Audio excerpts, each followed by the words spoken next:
What's going on, people? How are we? Back in the studio. And to begin this episode, I wanted to read you some quotes. I've been keeping a little quote book of all of my, I wouldn't say favourite quotes, but if I ever hear somebody talking, or I'm reading a book, or I'm listening to a podcast, or I'm even listening to like a film or watching a series or something, and I really like something that somebody says, I will just get this little book and I'll just scribe it down. And it's quite nice, really, because I can read back through it and I'm like, oh my God, yeah, all these resonate for some sort of reason. But I wanted to read you a few which are very random and probably have nothing to do with the episode today, but they might resonate with you in some way, as they did with me at the point in time in which I wrote them. So the first one is, true nobility doesn't mean superiority to others, yet your former self. I thought that was quite cool. We've got another one. The outcome isn't the thing that you're building. The person you are and become is the thing that you're building.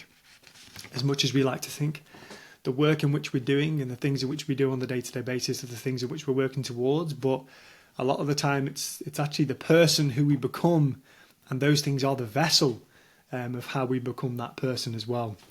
And there is another one as well which I wrote.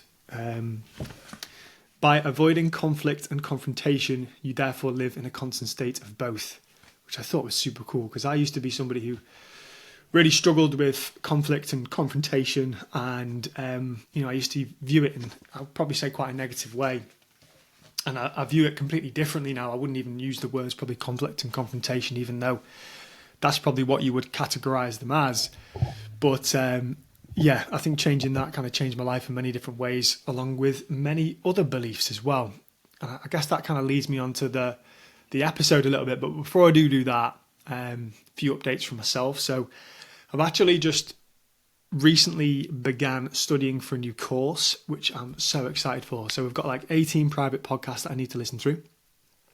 And we have got a full folder with like all the pre-course material, and there's a book that I need to read as well, and I need to complete the exam before I go and do the 7-day intensive course, which is going to be in June, and I cannot wait. And I really do feel like this is my calling. I feel like I'm in the right place at the right time. I feel like it's come at the right time as well, because I'm super interested in it, and it's all to do with all these different things that I'm talking over in all of these podcasts, which is literally what I love talking about. And it's almost where I want to go next in terms of, I guess, my life and my career and my journey and my coaching, because that's where I truly do believe where my passion lies. It's funny, before I was recording this episode, I had like music on. I was making a slow cooker, so like chopping potatoes and carrots and shit, and I was just kind of trotting about, and sometimes I get like these insane, weird waves of motivation. And I remember when I first started coaching, I used to get them a little bit. And then there was like a period, maybe like 2 years ago, where I feel like I was really in my groove and things were moving and I felt like everything was in a good position. Little did I know, a lot of things weren't. But I was getting these kind of crazy waves of motivation where sometimes I would even like cry a little bit of like, I guess, happiness in some ways, which I know can sound kind of weird, and I've not just done it then, but I guess those are really nice moments, and yeah, like if you can get to that point, then that's great. And by the way, the past kind of 12 to 14 months has not looked like that whatsoever, like one bit. It has been the complete opposite end of the spectrum. So I don't need to think I'm just some guy who's just walking around crying of happiness all the time, because it has definitely not been that way. And I've not been doing it today, but sometimes I just get these crazy waves of motivation where like I just want to like charge around, and like it's almost as if like I am lecturing to like 1,000 people on a stage, and I'm talking through things. I'm very articulate and like fluent in the way I do it, and very concise, and the language that I use is like all on point as well. And I like just want to scream sometimes. I don't know if anybody else gets that, but yeah, these are like little portals, I think, that are into another world. And I think when I get into these states and I feel this way, it's like a proper flow state. And there's almost a build up to it. And when I'm in these times, it's almost as if I come to realizations that maybe I've been wrestling with, that I've been struggling with, that have been stored within my body, whether I've been working things out from my subconscious, which again is the title of today's episode. And I'm almost like, oh my God, I believe the thing that I never used to believe. Like I am enough, or I am worthy, or I will achieve success, or whatever it may be, like any of these different things. It's almost as if like when I hit these times, it's like I feel it so deeply that it's part of who I am and my identity. And I've made the switch from who I used to be to who I am. And because of that, it's almost like a deep-rooted sense of kind of safety, security, and just of almost kind of success of overcoming that limiting belief that I used to hold about myself that used to operate completely subconsciously. And yeah, if you saw me, like if you were a fly on the wall in my gaff sometimes, you'd be thinking, what the fuck, what the hell is going on in there? Or the neighbours across the road, they can probably see through my front window and they're just like, that guy is fucking crazy. What is he doing? Like pacing around, chatting to himself. Oh God. And then I put on loads of rock music like before I come on. And that's why I thought, oh God, this would be a perfect opportunity for a little pod. I didn't know I was going to do one this morning, but I thought, this is a perfect opportunity. And also I got off the phone with a mate called Jack, had a good catch up. We were discussing some good ideas. And I love Jack. I fucking trust that guy with my heart. And he's so knowledgeable around loads of different areas. And he just kind of inspired me a little bit. I had some questions to ask him. And yeah, so the course is all happening and I'm excited to get my teeth stuck into that. And it's almost kind of like reaffirming a lot of the things that I've been kind of learning this past year anyway, like the path I've been going down, which that's when I feel like I'm in the right place at the right time. Because I said to Jack on the call, it was almost as if I don't feel like I've chosen it. I feel like it has chosen me. And it's almost as if like I have, and I guess again, this is the theme of this episode, is like the process of becoming is the process of unbecoming. It's unbecoming everything that you thought that you were and what you should do and what you shouldn't do and who you should be and how you should operate in the world. You can see the word should being used quite a lot here, or have to. Like these aren't very good terms. These are very kind of limiting terms that put constraints on us as people. And that's the language in which you use, which is again the course in which I'm doing. But like peeling back the layers and realizing that I don't have to do any of those things or be any of those things, or I should be or shouldn't be or whatever, has allowed almost like the path and the fog to clear, and then the path I could see was already laid out in front of me. It was almost as if it was already there. It's just I needed to peel back the layers so the fog would move, so then I could see the path to walk down it. And that reminds me of, I went to get a tattoo in London. I got 2 tattoos. I've got Forget Me Not flower on my arm, and then I've got a little egg timer on the back of my right arm with like a flower growing out of it. And I was going to get a third one. I was actually going to get 4, but the third one, I tried it like on. It was going to go like the top back of my neck. I tried it on there, and I was like, oh shit, I don't really like it. I don't like it, so I didn't get it. And then the 4th one, I just didn't know where to put it, so I didn't get it. But the 3rd one was like the hero's journey, or the archetypal hero's journey, and how it talks about like how a hero in life goes on the journey. I actually did an Instagram post on this not too long ago, and like that really resonated with me a lot, because it's something that's almost happened throughout my life in many different ways, and it's been on a pattern repeat in lots of good ways. But the past kind of 12 to 14 months have almost been like that journey within itself. And it's kind of like, you meet a mentor, and then you have tests and allies and enemies, and then you kind of get to your innermost cave, and you have like this supreme ordeal where like death and rebirth, and like parts of you will burn away, and then we're kind of reborn, and then we venture forward with the elixir, we meet new allies, and then we kind of return home and we're having a party.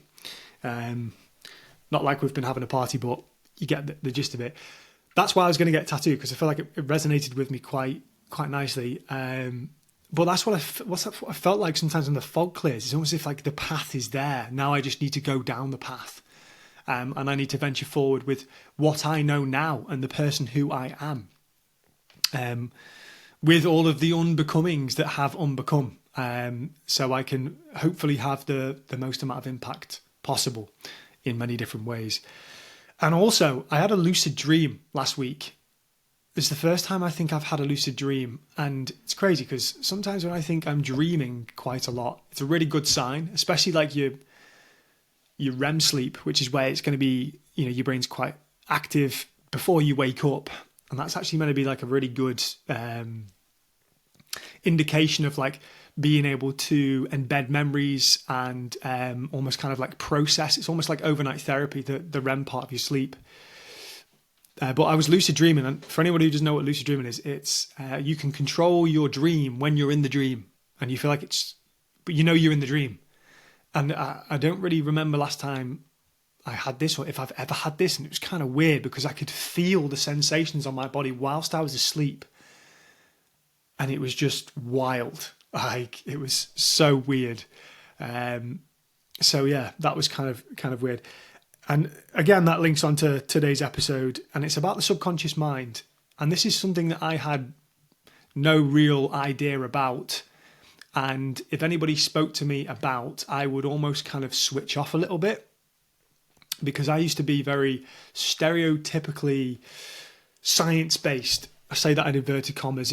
If you're not watching, I'd say that in inverted commas because the subconscious is science. And even like, I mentioned this in the previous episode as well, like a lot of like somatic techniques and therapies and all of like, I would say like old traditional medicine and things like that, like they are scientific. It's just, they are not the stereotypical science-based methods that people would use, come into a data, this is a lab, quantitative, qualitative, whatever it may be. But I used to think like it's very kind of like woo-woo, or I didn't really understand it. And I guess it's because like I was just so embedded within that old kind of identity in which I had, and what brought me to the point in which I was at that point, which was a lot of like scientific data, I guess.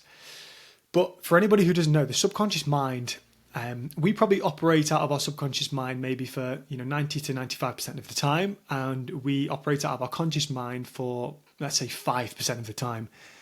The subconscious is the foundations in which our whole life is built off. Who we are, what we do, what we don't do, the perception in which we have, people who we surround ourselves with, who we attract, who we don't attract. It is almost it is the basis for who we are as people and our identity as well. And the subconscious is going to be formed through our early experiences of when we're a child. And there's going to be undiscovered subconscious beliefs and limiting beliefs and ideas that operate, that hold us back from achieving certain things that we want to achieve.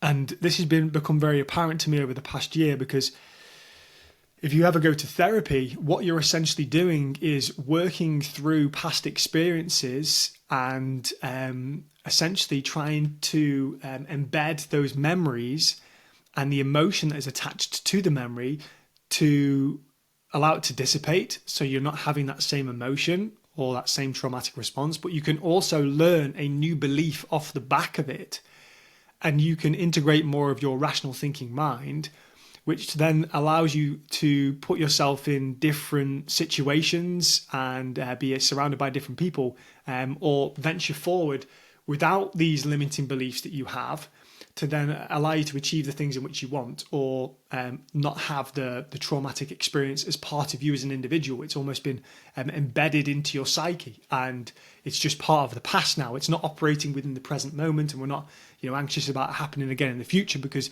it's gone and it's in the past, and we have worked through it. And I think a lot about moving forward, you heard me say before, like the process of becoming is actually unbecoming.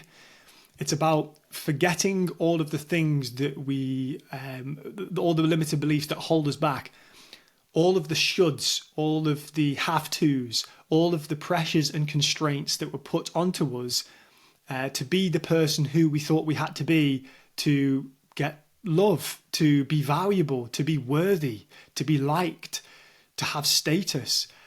And these are all kind of natural mechanisms that happen within everybody. These are almost kind of like biological in some sense.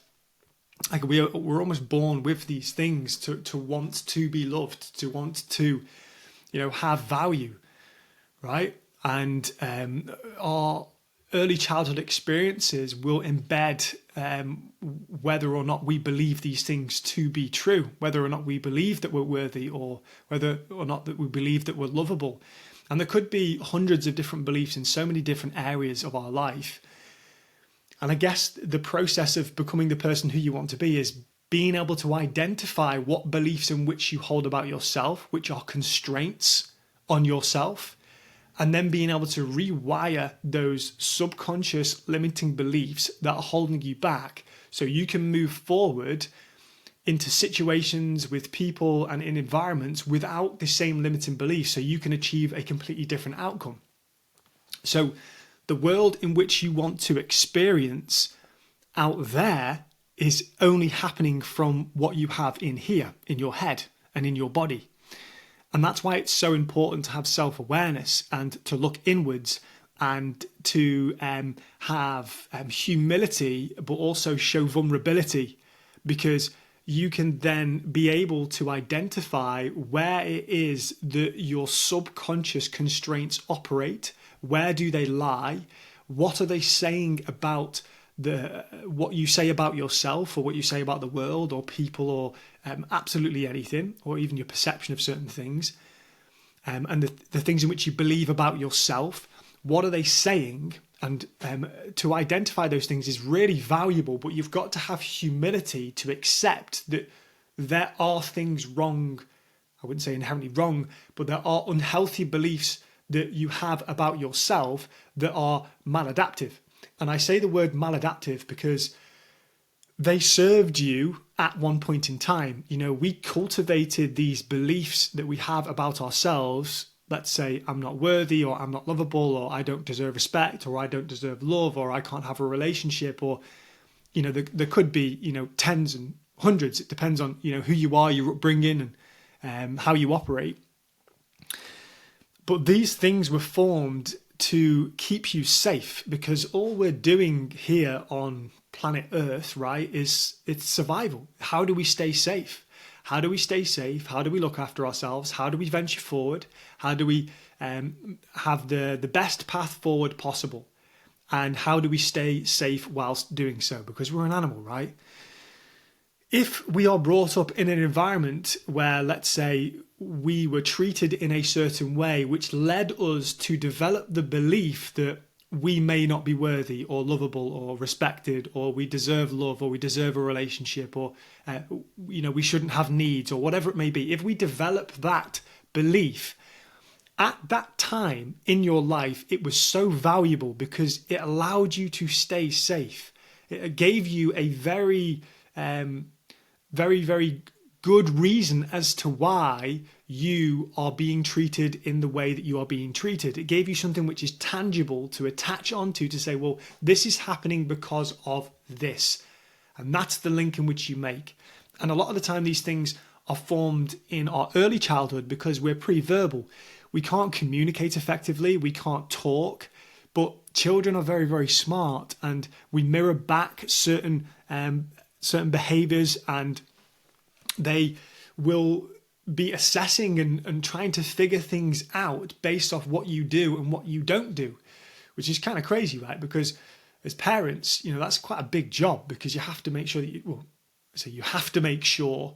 It would be good if you could make sure, which is a correction in the language in which we use, which I think is so important, and a really good way of, again, being able to identify where your subconscious beliefs and limiting beliefs, and even just sometimes subconscious beliefs lie, because sometimes they're not going to be that limiting, but being able to identify where your subconscious beliefs lie, because you can assess the language in which you use and how you talk about certain circumstances.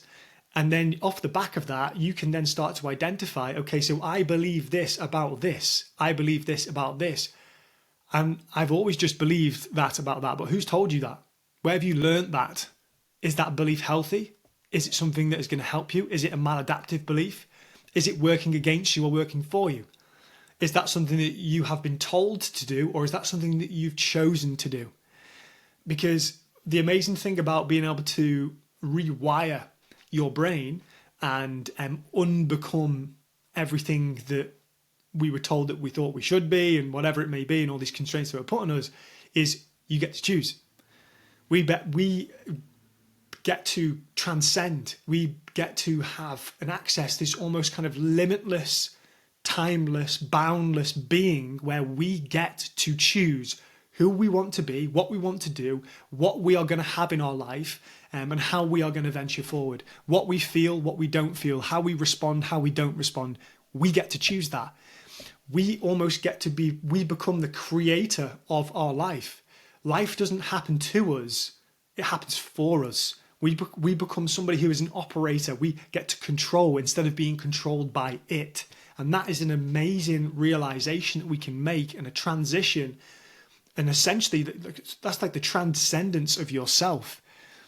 Transcending from like a reactive state and a rational state of being controlled by externals, to you then honing and grasping the control to be able to control the externals, because you have the power.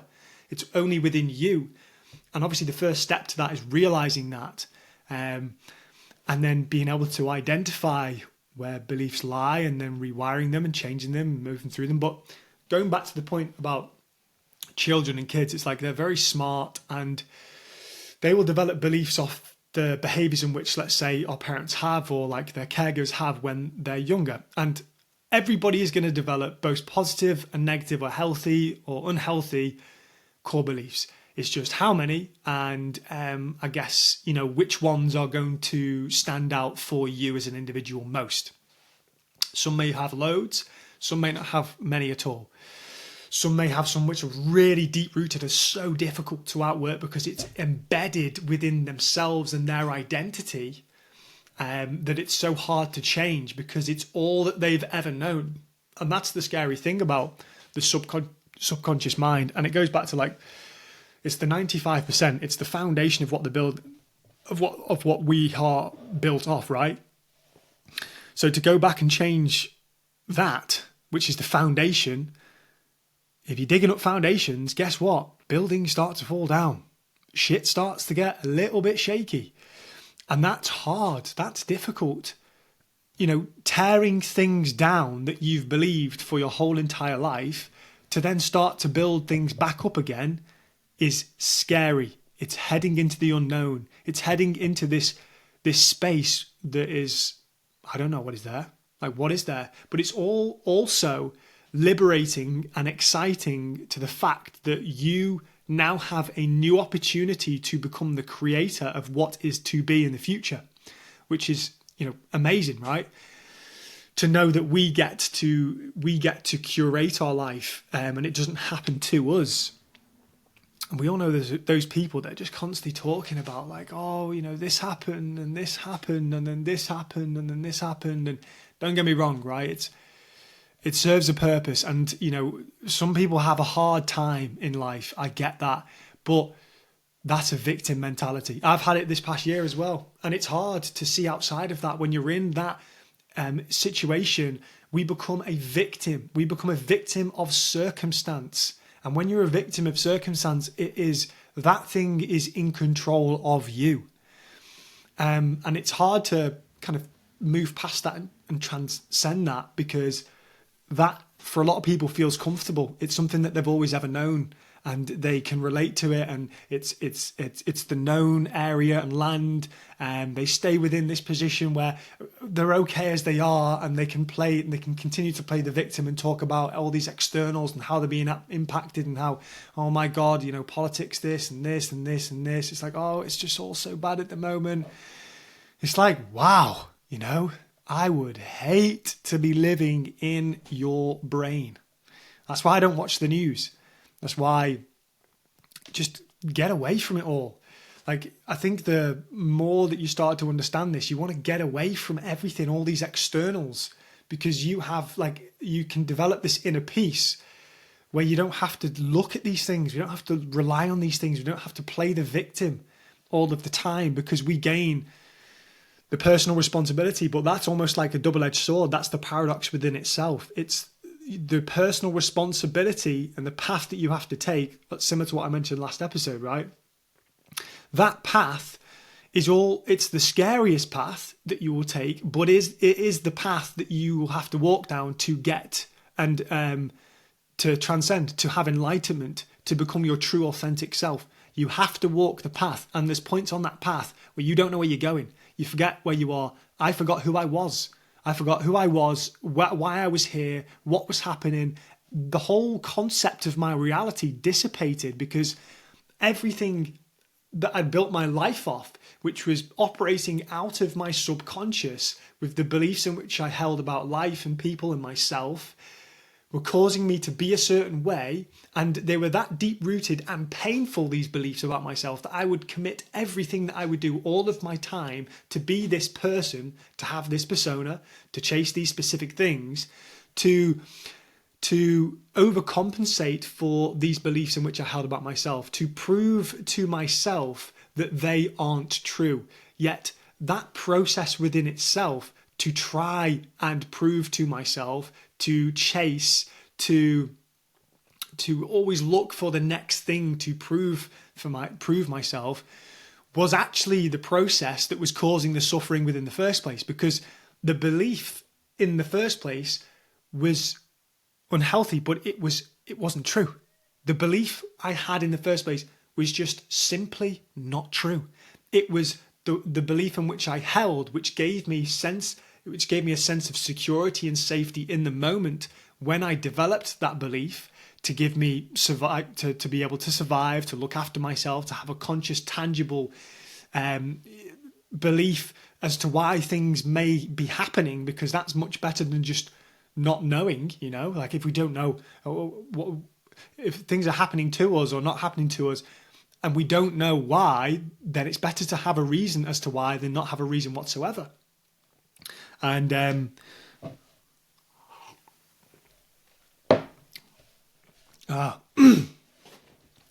mid-time cup of tea. The reason, obviously, and being able to rewire all of your subconscious and move through that, for me anyway, I had to basically had to allow 85% of myself to burn away, which is crazy, right? And when somebody used to talk like that to me and say things like that, I'd be like, yeah, wow, that's crazy.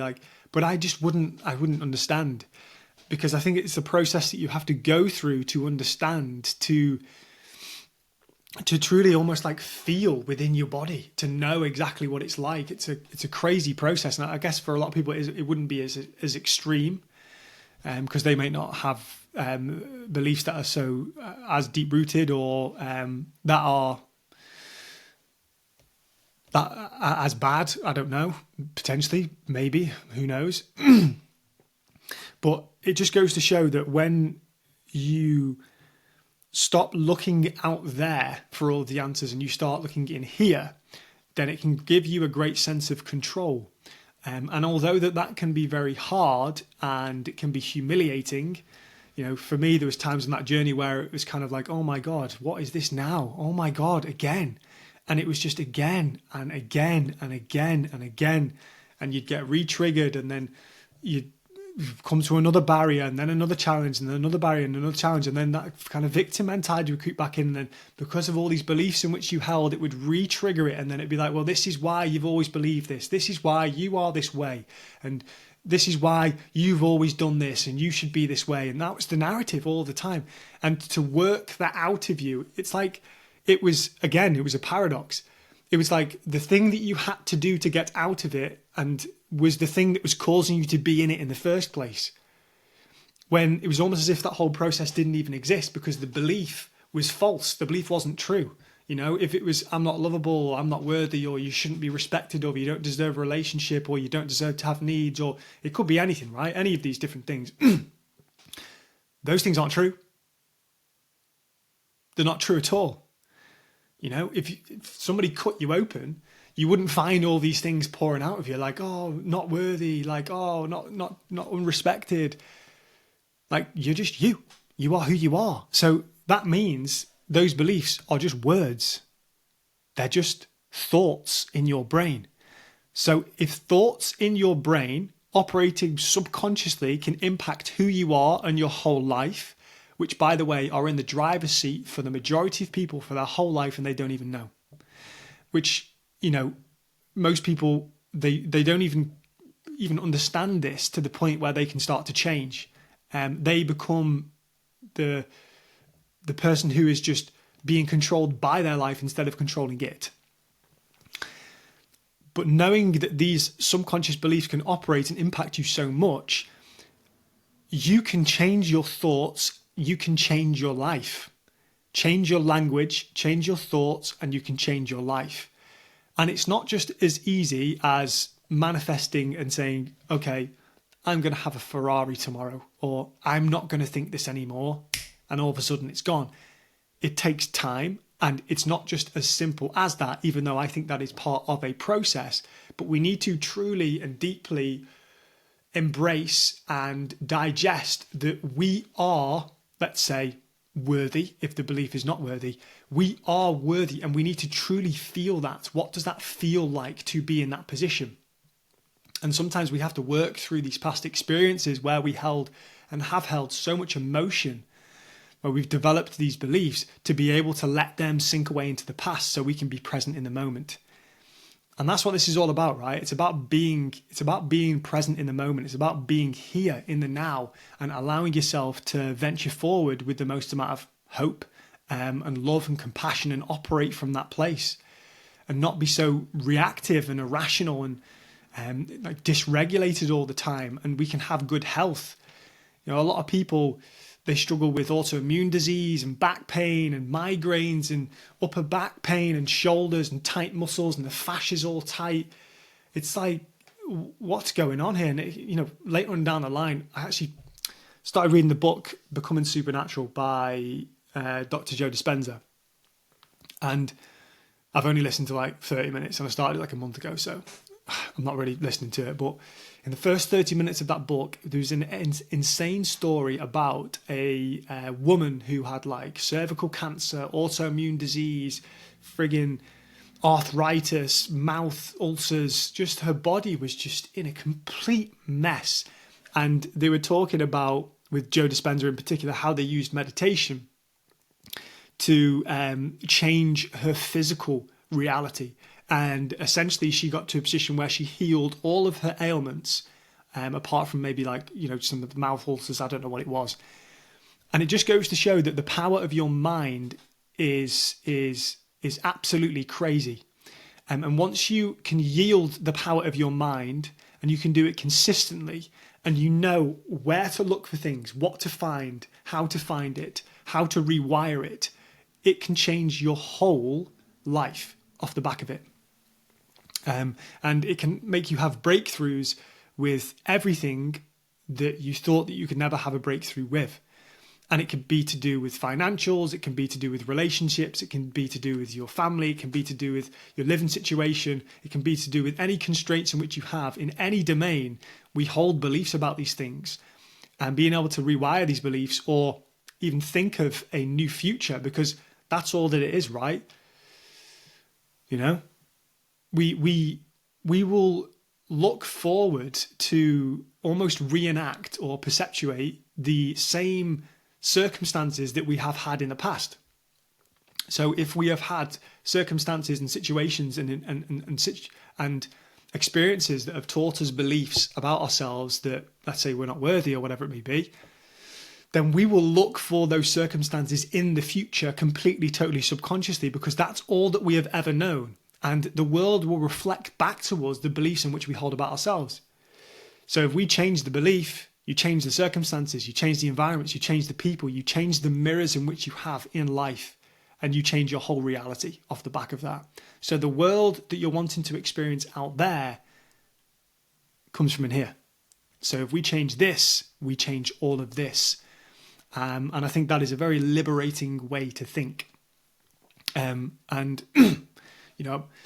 I'm sat here in my little house and, I'm not kind of sat here thinking I've achieved absolutely everything. That's not what this is all about. But I can root for the change that you can make with yourself by changing the way that you think, and by rewiring these beliefs in which you hold about yourself. It's been the single-handed biggest thing I've ever learned that has changed my life in a way that I cannot even imagine. And everybody else can do that too.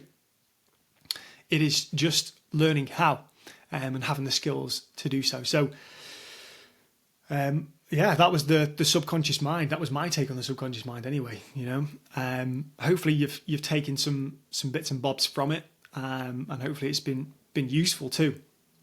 Give you a bit more idea of how you can operate, or learn how to understand the subconscious mind a little bit more. But also, I guess, like, one of the ways where you can start to understand it a little bit more is by slowing down and observing the way in which you talk about certain things. Let's say if you've got a constraint in life or something you're struggling with, what is the way and the language in which you use when you talk about it? So shoulds and have tos, these are very kind of limiting beliefs that I should, I have to.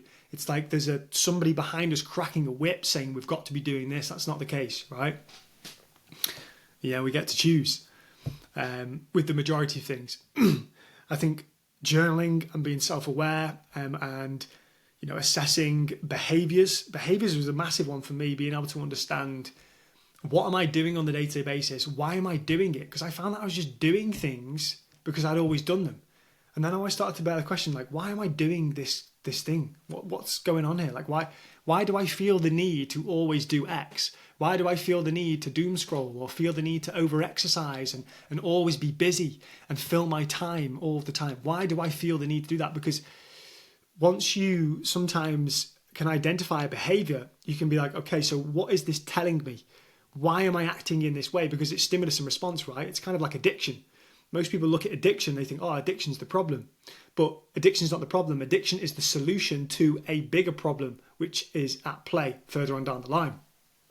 So if you can't, let's say, slow down, and you're filling your time, and you're fucking over-exercising, or you're overworking, or whatever it may be, and you can't explain why you're doing that, but you feel the need to have to do that all the time, then you are being controlled by a subconscious belief. And sitting with yourself and not running away from yourself will then therefore allow yourself to invite the feelings, the thoughts, the emotions, the beliefs to come to your conscious mind. And that's why some people do dream analysis. I've done dream analysis in the past as well, where you just, if you have a dream, you can write them down, and then there can be themes within your dreams that can tell you and point you to a certain direction. That I always find that I'm doing this, or I always find that I'm on my own, or I always find that I feel this certain way in the dream, or I'm being attacked, or whatever it may be. They can give you, because they're flashes of your subconscious when you're asleep, they can give you a direction of, okay, this is something that may be a belief in which I hold, which is limiting, and has constraints. And then also, which is also, I wouldn't say is like that attached, but also the triggers in which we have. If we find that we are triggered by things, I guess that just shows us that there's a wound that we need to walk through, or work through. So they can be linked to beliefs in which we hold too. So yeah, that was just a whistle-stop tour, and hopefully some good takeaways of what you can do to start to understand that. So journaling, assessing your language, or even getting in contact with somebody to try and help you figure all that out. So have a good day, people. Hopefully it's been one you've enjoyed. If you have found it useful, send it to friends, family, anybody that you think would benefit from this. Give the show a like. Let me know your thoughts, and your feedback is always appreciated. Speak soon, people.